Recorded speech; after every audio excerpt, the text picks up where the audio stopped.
इमाम अली अलैहिस्सलाम जी ख़िदमत में एक शख्स अची चवण लगो, या अली, हर जानवर के मुंह में ज़ुबान होंदी आहे, पर मच्छी के मुंह में ज़ुबान छो न आहे होंदी? ए मच्छी पानी में ही छो रहंदी आहे?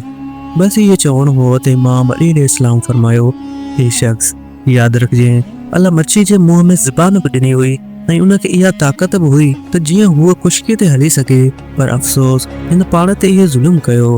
हू चवण लॻो, या अली, कहिड़ो ज़ुल्म?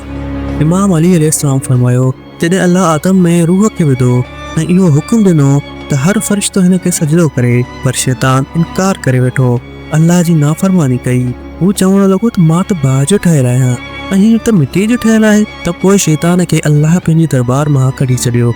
हू बदसूरत थी करे ज़मीन ते जीअं ई किरियो त इंसान सां साड़ ऐं नफ़रत सां गॾोगॾु रड़ियूं करण लॻो ऐं हर कंहिंखे ॿुधाइण लॻो त इंसान हिन ज़मीन ते ज़ुल्म कंदो। उन वक़्तु मच्छियूं ज़मीन ते बि हलंदियूं हुयूं, उन्हनि जे वात में ज़ुबान बि हूंदी हुई।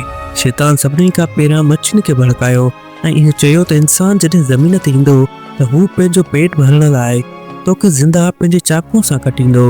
मच्छी जॾहिं इहो ॿुधो त हू समुंड में हर हिकु मख़लूक़ात खे इंसान जे ख़िलाफ़ करण लॻी त अल्लाह मच्छी जे वात मां ज़ुबान खे ग़ाइब करे छॾियो ऐं इहो हुकुम कयो त को बि इंसान तोखे ज़िंदा न कटींदो, पर तुंहिंजी हद कुदरत पाणी ताईं रखी आहे। तूं जॾहिं पाणी खां जुदा थींदीअ त पाण ई तड़पी तड़पी मरी वेंदीअ। तॾहिं त जॾहिं हलाल मच्छी पाणी खां जुदा थींदी आहे त उहा तड़पण लॻंदी आहे ऐं उन जे जिस्म जो सॼो रतु उन जे गले में अची क़द थींदो आहे।